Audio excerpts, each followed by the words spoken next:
I just want to make sure that I'm on live because I remember last week I had a little bit of a problem, so I'm checking. So just bear with me. Good evening, everyone. How's everyone doing? I'm sure you're doing really good. It's a fun day, Sunday, and I'm sure we had enough of that Super Bowl stuff last week. Yeah, I like the Super Bowl halftime show too. I'm sure you did too. And if you didn't, it is what it is. But I typically start off with some music. I'm about a minute early. So, I'm going to kick it off with some music, a local artist, Dante Hall, who is a friend of Voices of Change and has been on here. I'm going to play something from him, and then I'm going to get this show started. Let's see. What are we going to play from Dante? Here we go.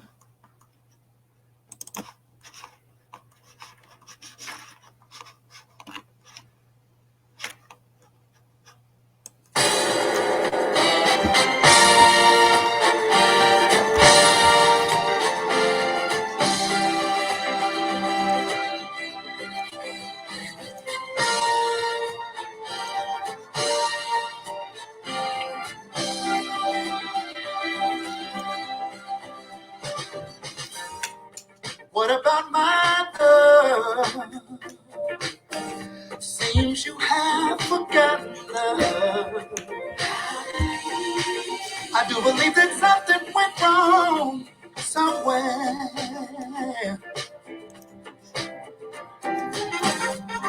What about my feelings? Do they mean anything at all? You got me so in love, I'm too blind to see. And that you got my love, like you wanna put me down. Good evening, good evening, good evening, beautiful people, and happy Sunday, and thank you for tuning in to the Voices of Change, only on Intellectual Radio, the house that Earl built. Earl Winfrey, the other Winfrey, is a Black entrepreneur and owner of the station, and my name is Janice, and I'll be your host this evening. Today I am so excited. I'm excited because I have the author of Hood Healing. Her name is V. Harrison, and Miss Harrison will discuss her new project, the book Hood Healing. And I think we're going to also talk about trauma that impacts the city, because her book is a narrative on inner city trauma, and she's going to really bring it. As I was scouring through Google and, trying to find out what they're saying about this book, man, are they giving this thing rave reviews. I mean, rave reviews. I'm going to read a paragraph of what I heard. It said, from one of the most influential and prolific journalists Chicago has to offer comes a gritty and compelling narrative on inner city trauma. Through the use of personal stories and interviews with local journalists and media influencers, V.L. Harrison exposes the impact of generational trauma on Black people living in the inner city of Chicago. Hood Healing sounds the alarm on what it means to be woke by boldly challenging young people to disrupt and dismantle their own trauma, and encouraging its readers to embark upon a journey of self-healing. With passion, transparency, and courage, Harrison shares her own experiences of growing up on the west side of Chicago and how making peace with her own trauma has forever transformed her life. And as I was scouring through, there was paragraph after paragraph. There was always rave reviews on this book and on her as a prolific journalist. It speaks volumes. So you're going to meet her shortly. Everyone knows I always start my show off with a scripture. And for today, of course, it's going to be a scripture on healing. It comes from Jeremiah 17:14. And it says, "Heal me, Lord, and I will be healed. Save me, and I will be saved. For you are the one I praise." That's a beautiful, beautiful, beautiful scripture, and so appropriate today as we're going to talk about trauma and talk about healing. I want to give you 4 or 5 quick facts on trauma that I found kind of interesting. The first one, it says trauma experienced in childhood and adolescence can significantly impact the development of the brain. Now, think about how our kids oftentimes are having problems in school, having problems sleeping, some may have flashbacks. Think about that's the impact of daily trauma that some of us are exposed to on a daily basis. The second one, exposure to trauma can exacerbate mental health issues, short and long-term mental health issues, something maybe a panic attack, anxiety. Think about that. Also, increased substance abuse and abuse have been strongly connected to coping with traumatic experiences. And it makes sense. A person wants to get away and they may find comfort in drugs. They want to escape the pain. Another one, trauma, memories never go away. I thought this was interesting because I thought they did go away. I thought you can maybe tuck them away in a nice little place and not deal with them, but they never go away. And the last one is healing is always possible when you experience trauma. Healing is always possible. That's a good thing. So therefore, we're going to talk to our guest today, and she's going to tell us how healing can be transformative and how it can change things and how healing is possible. Let me read the bio for this dynamic author. She's not only a dynamic author, she's an award-winning journalist. She's an influencer. I mean, she's like the go-to person in Chicago. And I got to add, and you'll read it in her bio, she is a product of the West Side. V.L. Harrison is an award-winning journalist from Chicago. Her work appears in publications across the city covering and highlighting the Black culture and community news. Harrison is a Chicago change agent, setting the stage for new voices in Black media. During the course of her career as a journalist, her writing was through the lens of a Black woman raised in the city's largest and poorest community on the West Side during the 1990s. After receiving her BA from Columbia College, she served as a journalism instructor for inner city youth in Chicago, promoting news literacy and Black-owned media. Harrison has spoken to over a dozen audiences across the nation. Press coverage of her work as a Chicago media influencer can be found in the Chicago Tribune, WBEZ, WGN, iHeartMedia, and from the city's mayor, Lori Lightfoot, where Harrison recently received recognition from the mayor during a televised press conference in May of 2020. Harrison continues to cover community news in addition to Black fine arts and culture across the nation. Harrison is a mother of 5 children and a poodle. Hood Healing is Harrison's first published book. However, she has recently published an award-winning and now viral article. A West Side house party exposes a disconnect between young Black residents and Chicago officials in the news during the COVID-19 pandemic. This article served as a catalyst for the book Hood Healing. So now I want you to help me welcome this dynamic woman, V.L. Harrison. Woo! Thank you so much. I am so honored to be here. What a beautiful introduction. Thank you. You have done, when I was reading about you, I was like, I want to read this. I want to read this. But I'm like, you have, wow. Yeah, I am very, very blessed to have lived a life of storytelling and for it to have come so natural. Very grateful for that. Thank you for that. It's always humbling to hear those things. And now you're a storyteller. Think about that. You know, when I read bios, yours was just so riveting. What they say, prolific? Yeah. I mean, when they write such grand things about you. So, and I remember that article so well because that was like in the middle of the pandemic. Like the media kept talking about all these kids are packed in this beautiful, and they kept saying how nice the house was. I know, they kept saying that. I know. I didn't understand that one, but I'm like, but anyway, all these kids are packed in this house and they're partying in the midst of a pandemic. And they made it like it was like, and I'm thinking, okay, these kids, from what I saw, they looked really young. And I'm thinking, okay, they're stir crazy. I think that story changed the way that we talked about COVID in Black Chicago. Do you? I absolutely have received that compliment, I would say, but that feedback that it was before then that COVID just folded into another story that was just another reflection of how little Black people had on the West Side and South Side. So it wasn't really putting the reflectors on how so much of it connected. And I think that story written for the tribe at that time, I think it did just that.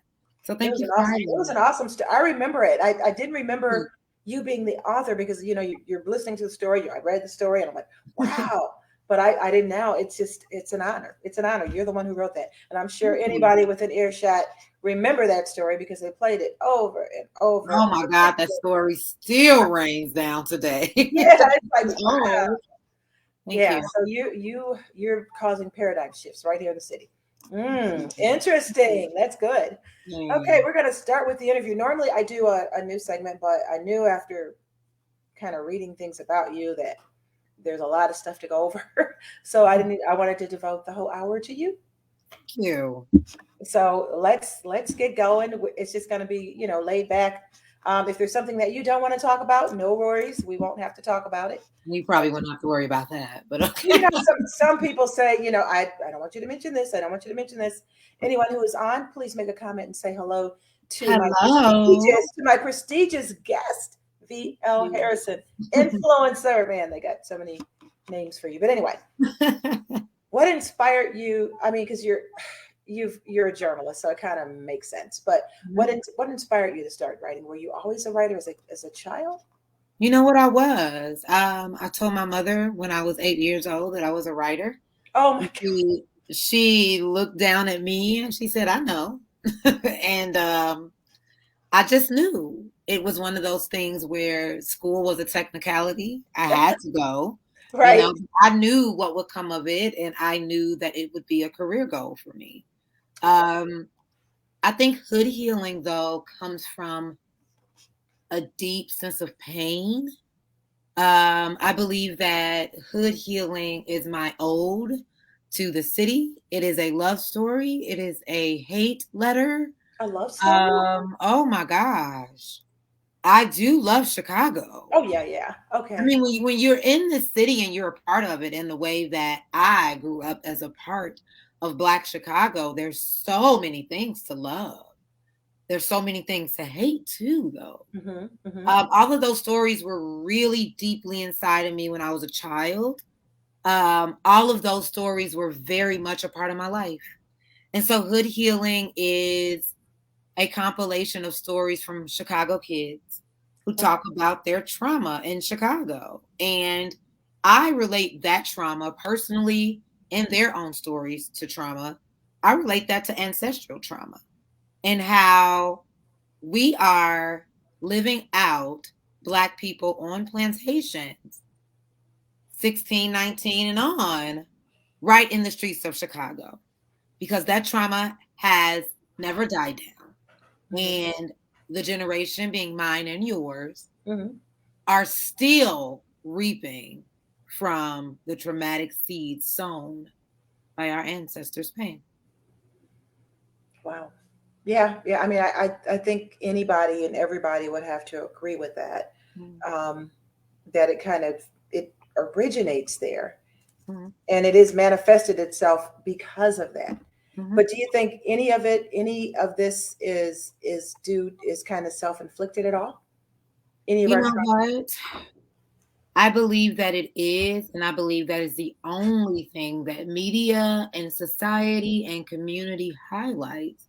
The fact that Black pain in a lot of cases is self-inflicted. But when we don't know better, and when we don't have the resources, and when we don't have the love and the support, then the self-infliction, you can empathize with some of that a little bit.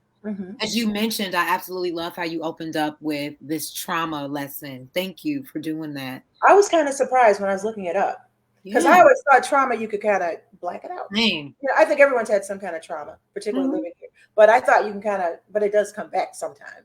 But I thought you could really black it out, And I think that we do, at least we think we do, and we have.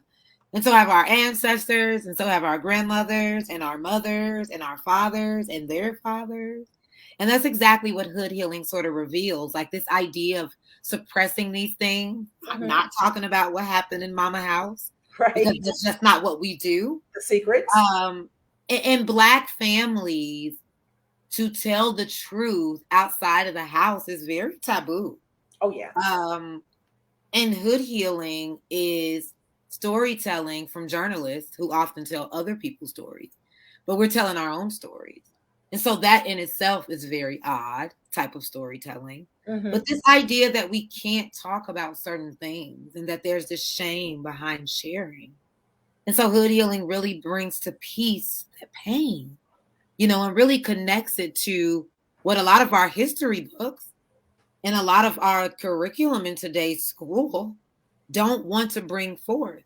They are literally wanting to ban these types of lessons inside of schools and ban these types of books inside of schools because this country refuses to tell the truth of the atrocious things that it has done to those African descendants.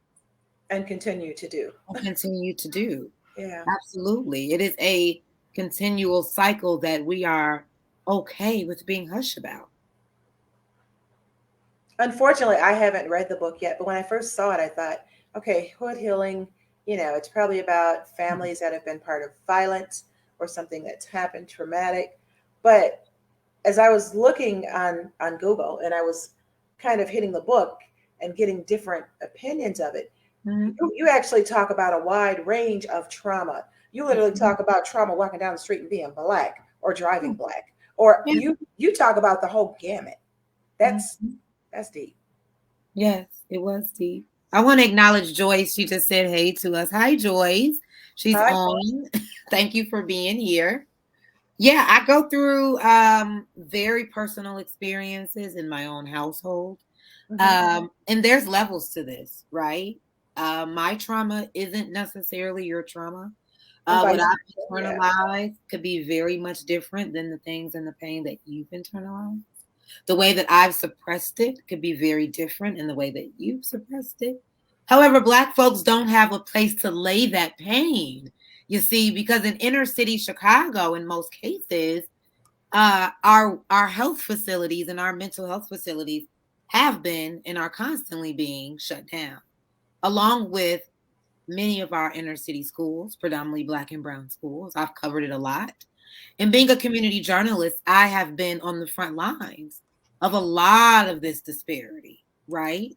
And being a community journalist, I have lived in these neighborhoods, right? So I have been a storyteller from a very special vantage point. Let me tell you how special this vantage point gets. Hi, Marie. Thanks for joining us.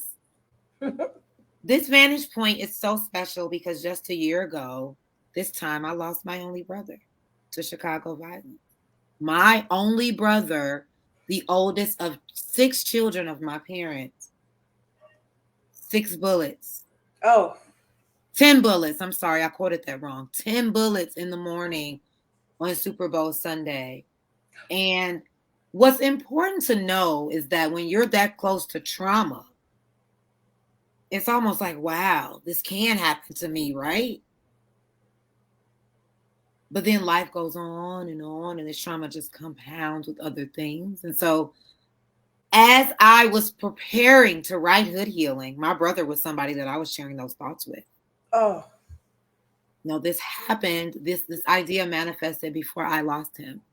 So my dedication reads very clearly that it is also a dedication to him and lives lost in this city that's typically just chucked up to gang violence, or this Black kid was in the wrong place at the wrong time. And being a journalist, I've learned how to empathetically cover these stories, understanding these neighborhoods, but every journalist doesn't get that, and so there's always and constantly a misrepresentation of Black folks in the media.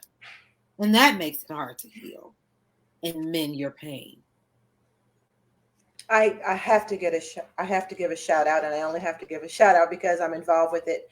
There is a mental health center on the West Side that supports East and West Garfield Park, North Lawndale, and the near West Side, and it's free. If you have an address, it's free. It's called the Encompassing Center. I actually wrote about the Encompass Center. Shout out to that team over there. Oh, you wrote about it? I actually wrote about it. I have got to quote you the article. It too was in the Tribe. It was definitely featured in a story where I talked about Rahm Emanuel's closure of all of those mental health facilities on the West and South Side. And so I shouted out Encompass Center as well. And great work. Thank you for mentioning that. It is a very rare resource on Chicago's West Side. I know that Representative LaShawn K. Ford is a huge champion. I often see the ad. Mm-hmm. I often see the ad in his newsletters. So if it's endorsed by him, I know it's great. But thank you for pointing that out. Yeah, I personally had to call him up and give him a shout out for doing it. Oh, because wonderful. this is so interesting because it's for the people and by the people. Mhm. So the mayor can't close it down. It's That's with right. $8. So it's thank you for writing about that. I didn't see that when I was digging. Oh, you gotta go dig deep. You're right. I got to dig deeper. Out there. Now you kind of mentioned that your brother, and I really am sorry to hear about that, but you said that you were actually talking to him when you're writing the book. Did your family support you writing? How do Black people feel? I know how when I was growing up, they were like, what goes on in this house, stay in this house. And you just kept everything self-contained. How did your family feel when you first began writing and exposing everything and going to journalists and getting these stories? I didn't say nothing for a while to specific members in my family because I don't know that it mattered what they would have felt about it. Yeah, it was a necessary thing for so many reasons, especially after the murder of my brother in that way on the West Side where we all grew up. It was a necessary story to be told, right? My mother, who is in chapter 3 of the book, that wasn't even a planned person to be in the book. That was actually a suggestion by my editor. Shout out to Dina Chapman of Precision Editing LLC. She read the book and she said, something is missing, V. And she said, have you thought about interviewing your mom? Wow. I'm like, no, I didn't. And so I did. And I have people that are telling me who have read the book that I can't even believe that wasn't pre-planned. That's pretty cool too. What? Yeah.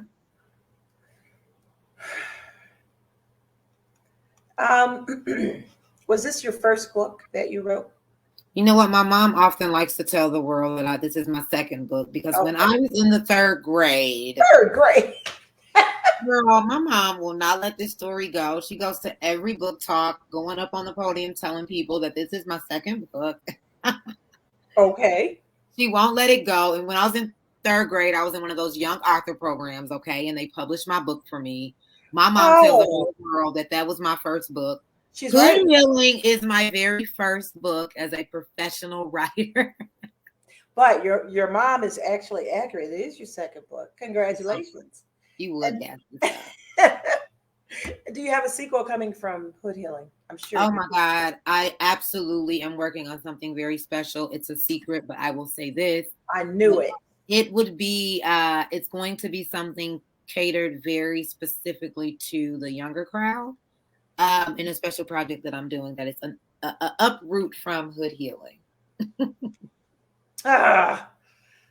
Well, I was going to ask it at the end of the show, but I got to ask it now just so I can write it down. How do we get your book? I know Amazon has it. Yes, Amazon has it. It's the only carrier right now. So if you are on Amazon, you type it on in there, Hood Healing, it'll come right up. And I am so super excited to be on Amazon because it's one of my favorite places to shop. And I know it's pretty popular. So yeah. Absolutely. Amazon. Wow. Amazon. Good for you. Good for you. Who are some of your favorite authors? Oh my God. You probably have a lot of them. You know what? Growing up, it was really those Black women that were, breakthrough writers. Toni Morrison, Zora Neale Hurston.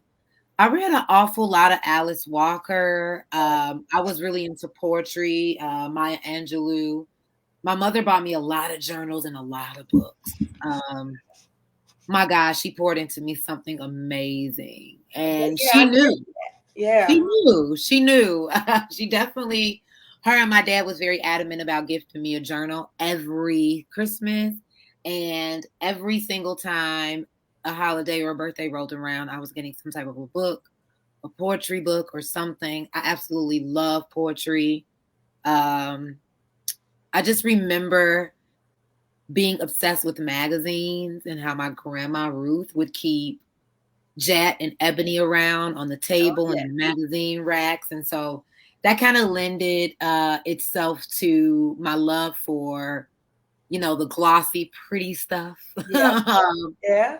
Because my book is not, it is very extraordinary in a way. And I always show it off because it's not just a typical looking book, right? It's a little flashy. Yeah, I like this in the It's a little corner. flashy, you got some artwork in here, and I'm pretty proud of the look of it because what I know that people are attracted to, it's aesthetics, right? Yeah. And it's also purposefully and strategically a very short read because I wanted this discussion to start right away. This book is under 100 pages. Yes, I have people who have literally told me they finished in an amount of few hours because they couldn't put it down. Right.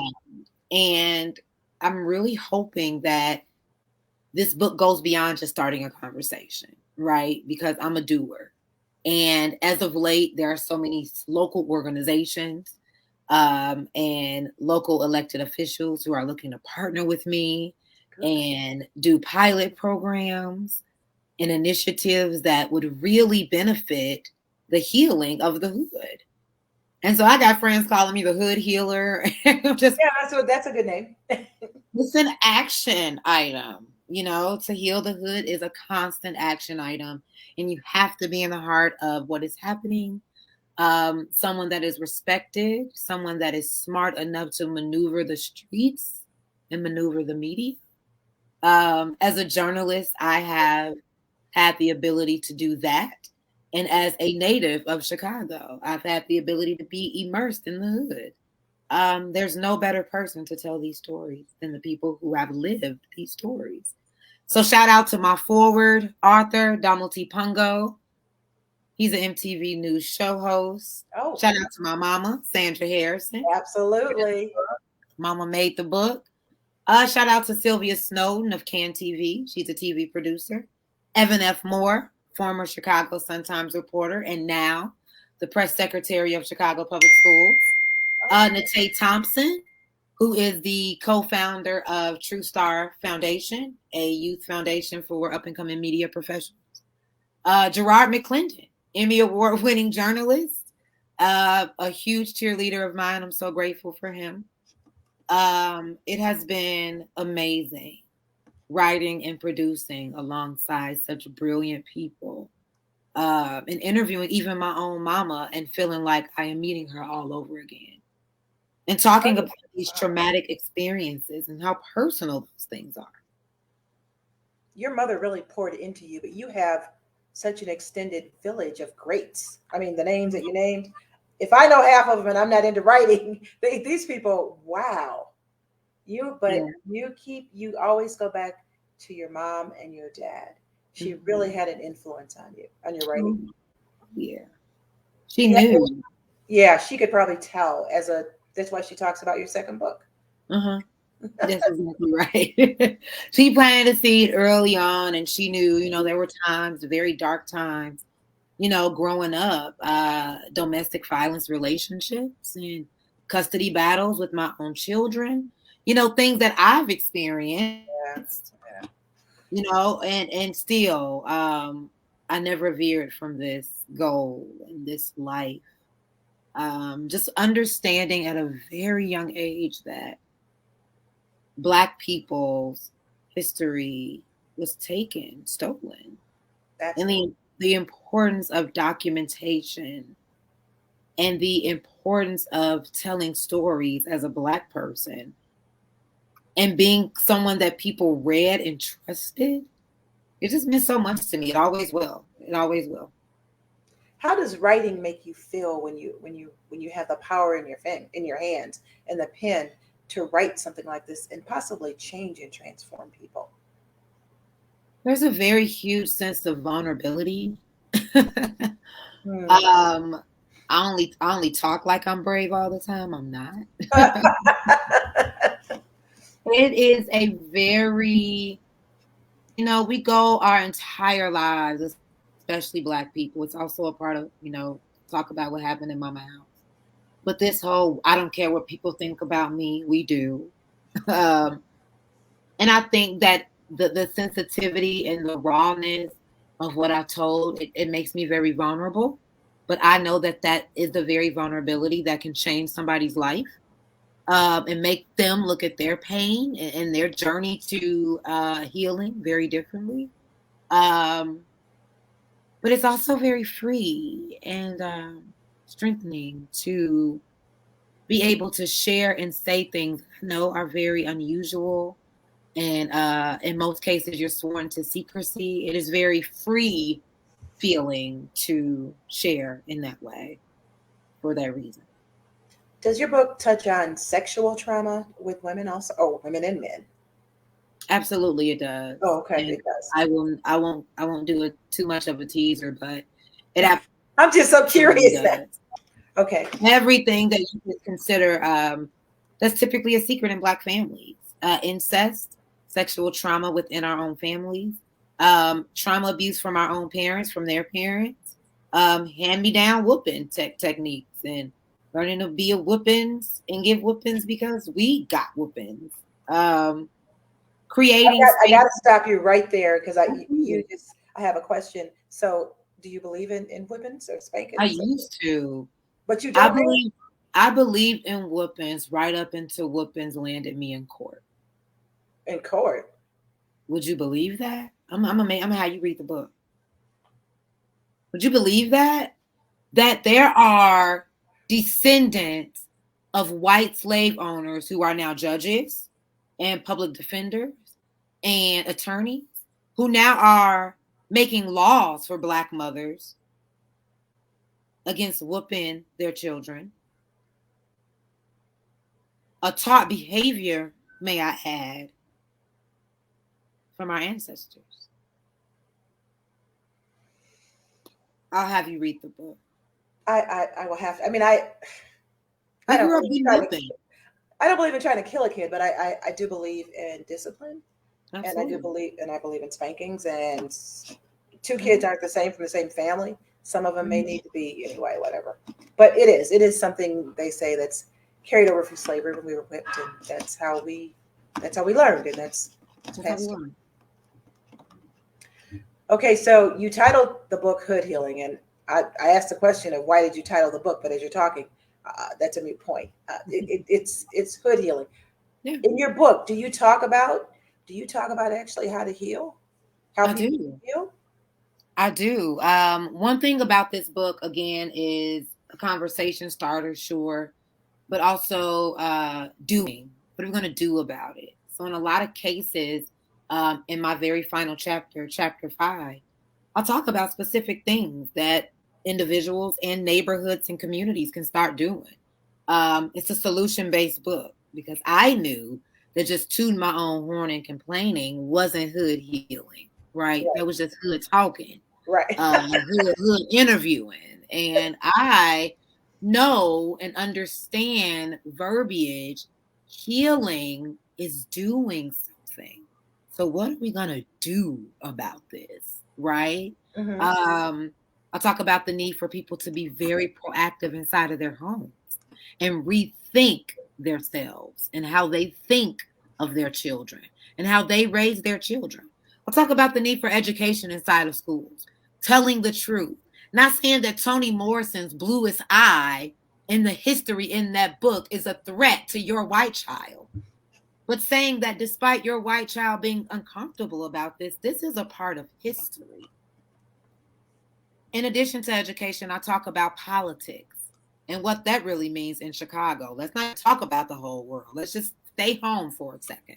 Right. And the fact that within our own city, educational politics, community politics, environmental politics are all dirty because of the selfishness deeply rooted into this city, which are results of the past. All right. I also talk about the need for the media to create a different narrative about Black people. I'm going to repeat that because that's the one that's near and dear to my heart. I talk about the need for the media to revamp its narrative on how it portrays Black people. Expand on that. Are you saying because they always stereotype us as being gangbangers, or stereotype us as always doing something negative, or stereotype us as, and if we're not, if we're doing something positive, we're an exception? I mean, expand on that for me. What I am saying is that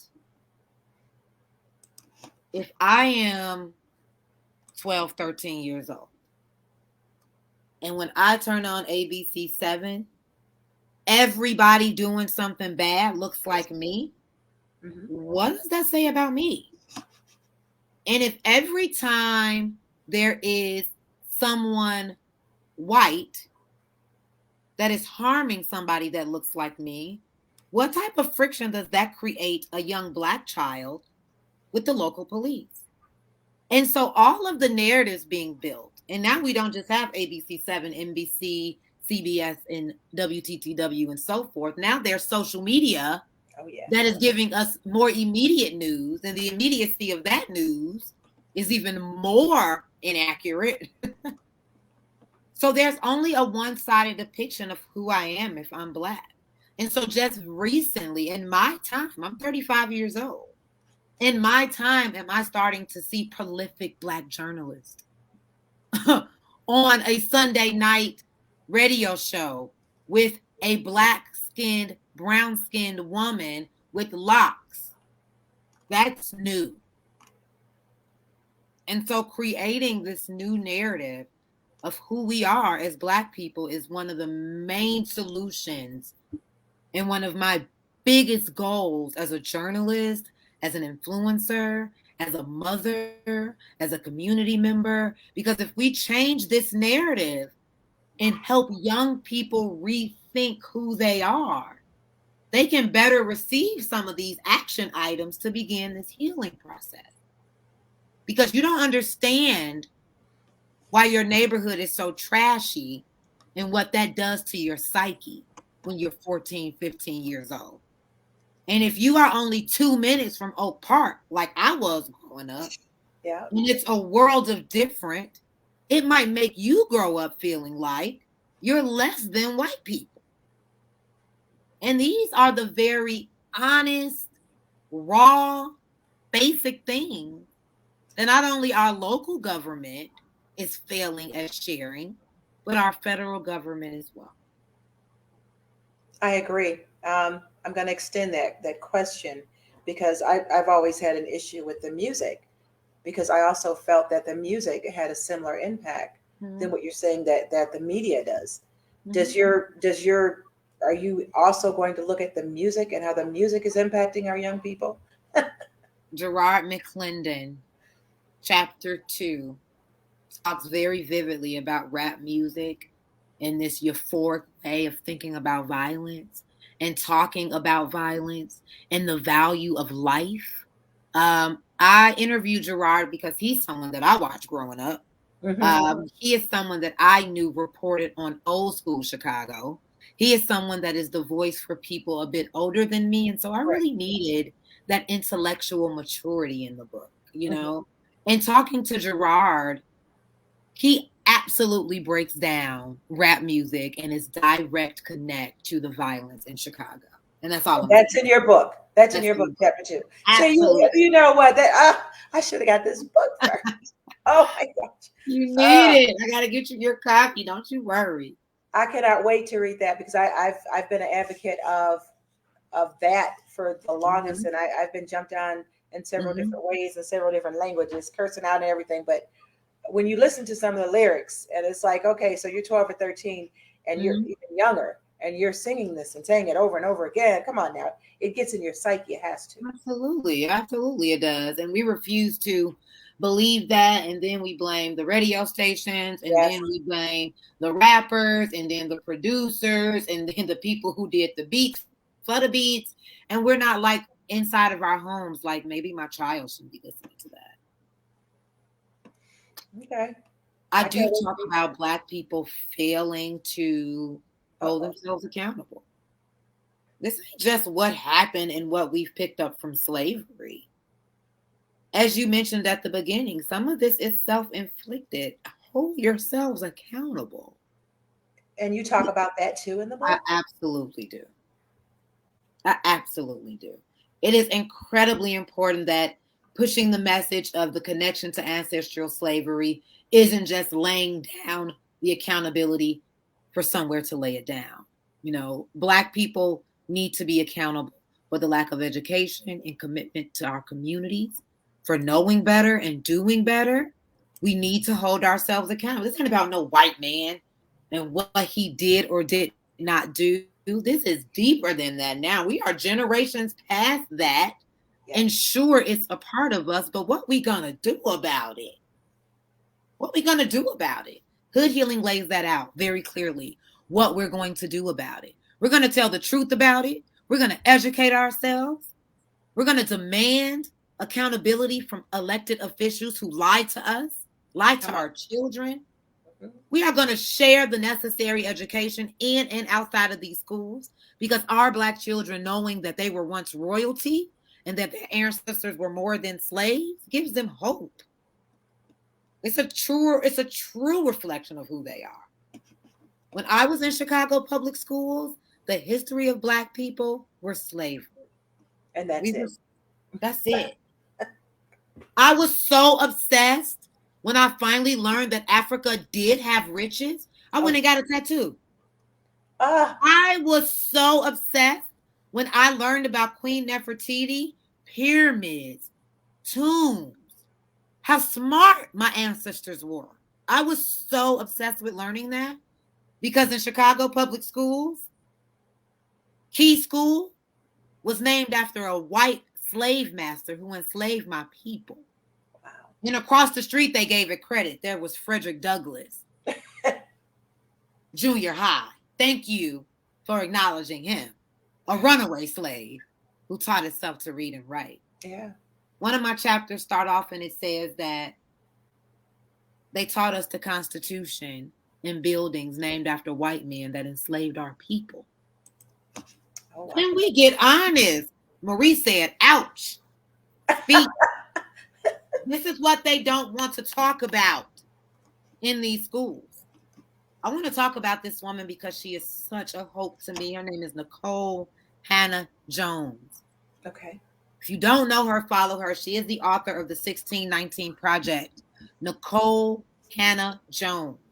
She is my fairy godmother, and every time I'm talking about this book and every time I'm talking about this topic, I'm going to bring her up and I'm going to amplify her name and her voice and her Blackness, because they can't stand her, because she is on a mission to tell the truth about this country.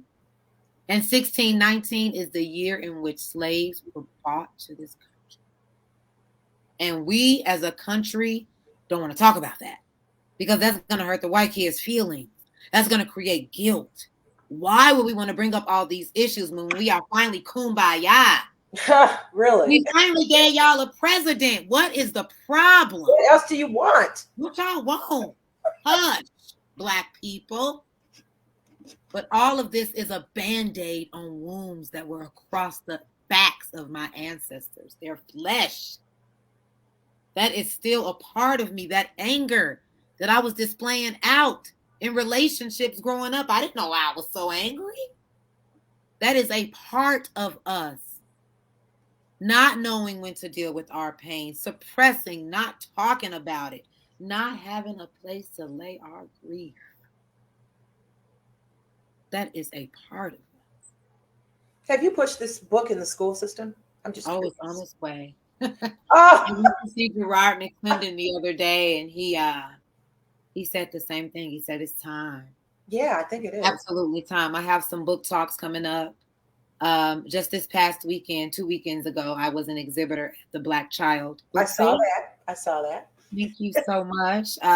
Really exciting time to see a lot of Black authors, and really a great time to penetrate our young audience. I loved reading as a child. It was obsessive for me. And I didn't ride bikes like a lot of children or jump a lot of rope. I was in the house reading because something about me snapped when I learned that my great-great-granny could not read freely. Something about me snapped when I learned that in order to write something, my ancestors had to run away in the dark of the night and share a story. Something in me snapped when I learned that in order to be educated, there were white only and colored only schools. Those things snapped inside of me at a very young age. I don't even know why I understood some of that, but I did. I knew that very different from my peers, my siblings, and even my own parents. I say that in the book. Wow. I knew that what I understood about Black history would be pivotal to my life. I knew that very young. I outcasted myself because I knew I was very different. I was always a leader. I managed to be popular, but I knew I was very different. Wow. You knew the assignment very early I and lived it out. I knew that I was a hood healer very early. I think I A understood. hood healer. Yeah, I think so. Very early. There's no coincidence in where I grew up. There's no coincidence that in a very dangerous era on the west side of Chicago, and thanks for shouting that out, West Side. There you go. I think that in a very dangerous era, my mama and my daddy decided that they were going to move us to the nearest suburb, because that also taught me parameters of trauma and parameters of the hood that no one else could probably share. And being a journalist and having the access to tell these stories. So oftentimes white reporters parachute into our community.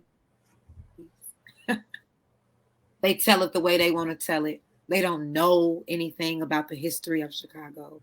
They haven't understood enough to empathize with why such a huge percentage of Black people on the West Side are addicted to opioids. And they aren't sensitive enough to understand why mothers have not only become frustrated, but abusive in households where there are no resources, no grocery stores, pathetic excuses for education. And they parachute into our community and they tell our stories as if they know us. And I'm tired. And they don't. This is no disrespect to white reporters who write for Black communities. I just sat in front of a group of Columbia College students where I spoke about the book. Columbia College is where I graduated. Yeah, you're alma mater. Yeah. What an honor to go back 10 years later and share my book with aspiring journalists, right? And so one of the white students in the class asked me, she raised her hand and she said to me, as a white aspiring reporter, how do I cover Black neighborhoods? And I told her that's not only an important question, that's a very brave question. And I said, one of the only ways to report our neighborhoods is to go get in them and learn them. That's right. You got to get in the middle, in the midst of it. You got to get in the midst of it. Yeah. You got to know what you're doing. Chicago. You also mentioned the disconnect between the police and Black youth. Now, I know a lot of that has to do with the media, perception, whatever. Expand on that. Young Black people and the disconnection with local law enforcement goes as far as back to NWA, and that is before my time. Yes, before your time, but I remember. You remember. And this idea that they were against us. They as in cops, because cops and police in inner city had always been very parallel to slave owners. Yes, absolutely. And abusers during slavery. And so when we think about that authority and young Black kids growing up hearing their parents F the police, and it being a very standard thought process in inner cities. I'm not just talking Chicago, I'm talking LA, Miami-Dade, Baltimore, Brooklyn, areas where it's heavy Black and brown, where we are still seeing murders during daylight and white men kneeling on our Black men necks. What is there to trust about the police? And so very unfortunately, Chicago police have a bad rep. And I talk about in the book newest studies and latest statistics that very badly ranks the Chicago Police Department. I'll tell you this, bringing it back to my brother, bringing it back home, as I like to say. A year and almost a month in, Chicago Police Department has not given my family much of anything to solve this crime. Why would I trust the local law enforcement? And I talk about that very loudly in that now viral piece that we mentioned about the house party. Mm-hmm. And interviewed other Black people, including Tink Purcell, who was one of the young ladies who threw the party. She was a young lady from the west side of Chicago. And something that Tink Purcell said was that they were doing the party to memorialize their friends.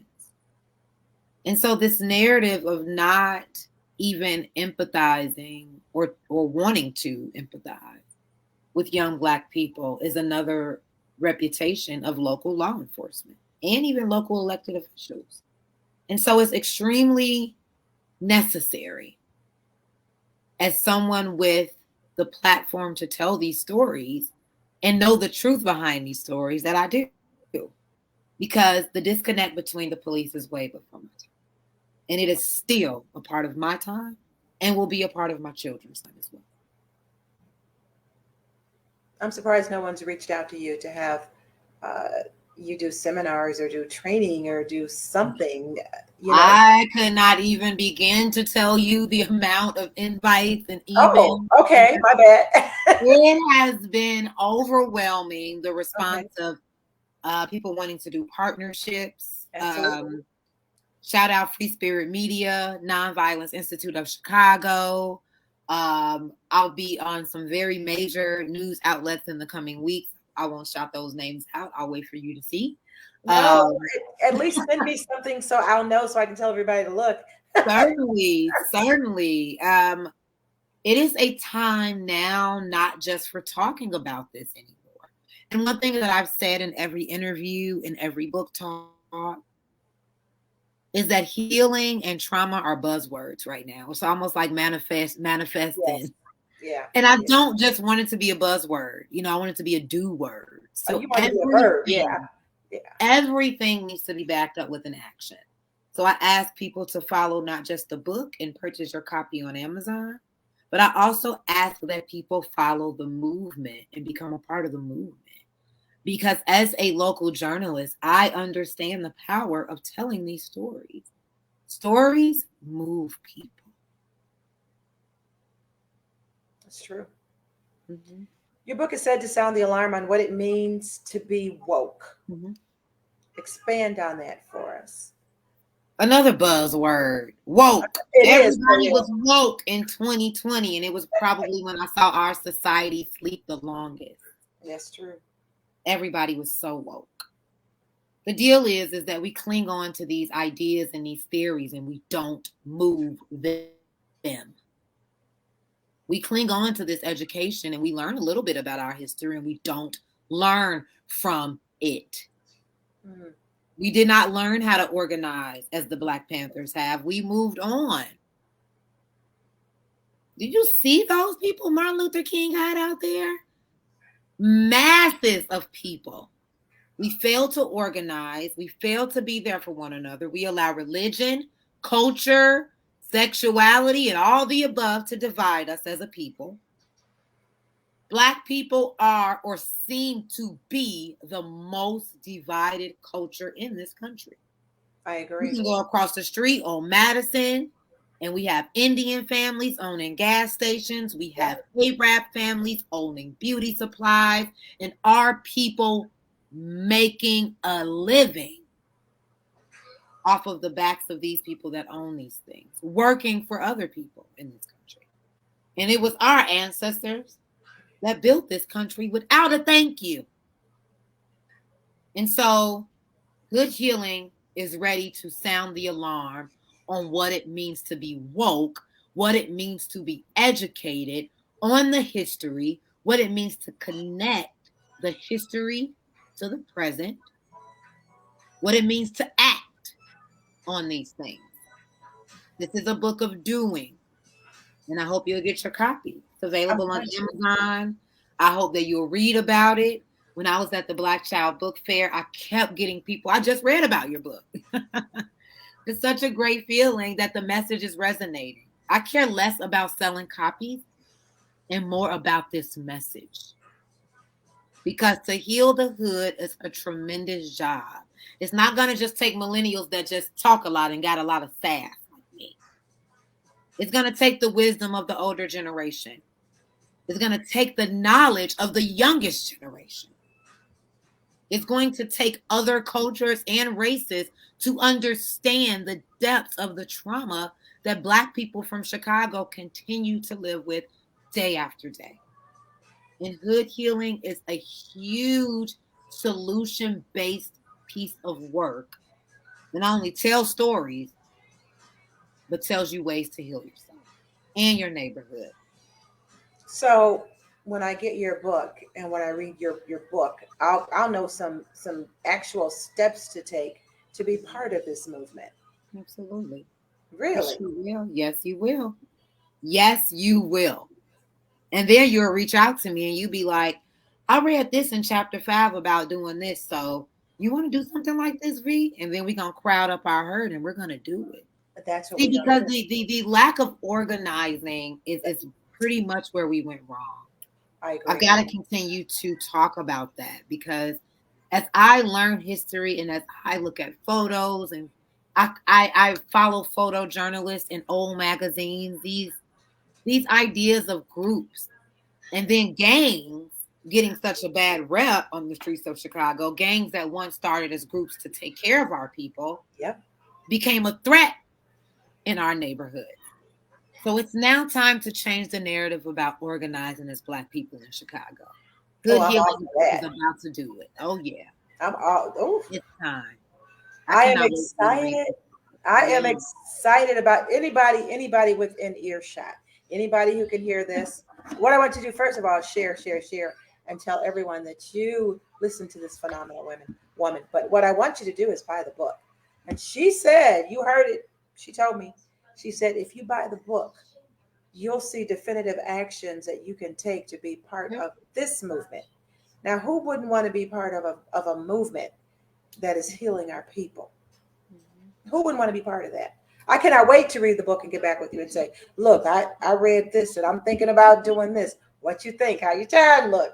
I'm excited. I cannot wait. I am excited. Encouraging people to rethink about getting it done. We can get this done. And the time is now. You know, we're kind of running out of time because things are going awry. It's time to do it now. It's time to do it now. Once again, you can purchase her book on Amazon.com. All you have to do is put in there hood healing. It'll come up. Believe me. Matter of fact, you put hood healing anywhere and it'll come up. Anywhere. You can. I'm ready to be part of the movement. Yeah, I am too. I cannot wait to get this book and to read it. And I will communicate to you guys. And if possible, I know she's going to get, she's super busy already. Oh, and I have to tell you guys, you know how I found out about her? I told you that I saw it on Facebook and I was just so impressed. But her people, they were so nice. Normally when someone tells you, you know, you got to talk to my people or my scheduler, normally that means, okay, it may not happen. But she told me this. She said, you know, you talk to my people, talk to my scheduler, and see if we can, you know, fit this in. And her person was so nice and so receptive and will get back right away. So that's just part of her character. So I'm believing her. I'll order it. I am too. I'm believing her when she says, when you read it and you think about, you know, we can collaborate doing this, and this, maybe churches, maybe this, maybe that. Yes, everybody's welcome. Maybe, sororities, churches, coalition, different organizations. You know, this is something that we can jump on. So I cannot wait to read that book. Yeah, I can't wait to see it in the school system. And I also can't wait till you come to work with our CPD people and make things a little better. It's been bad for too long. It's been bad for too long. Oh yeah. Agreed. Agreed. Thank you so much for having me. All of the conversation. Thanks to everybody that's going to order the book. If you're on social media, I have a fan group, the Hood Healing Facebook fan group. Oh, I didn't know that. Wait. Hood Healing Yep, it's a Facebook. Hood Healing fan club on Facebook, the Hood Healing fan club. Okay. Yep, over 1,000 members, and we talk about the book and we talk about healing responses and trauma. I talk about special updates about where I'm going to be around the city. Oh, good. I More can meet you exciting then. news. Okay, good. I'll be all over the city in the next few months, and I'll be posting about that. So stay tuned. Good. Wow. Taking Hey, it you to guys. the head. To everyone listening, I told you she was going to be phenomenal and bring it. I didn't bring it like this. But again, once again, from Intellectual Radio, Voices of Change, thank you. Thank you so much. I appreciate you so much. And I'm sure I'll be reaching out to you and potentially asking you or begging you back on the show. I would love to come back. Thank you all so much for having me. I'm so grateful. Okay. Be blessed. And keep doing your work, girl. Keep doing it. I definitely. Thank you so much for your inspiration. All Take care. right. Enjoy your Sunday, everybody. Bye-bye, everyone. See you next week.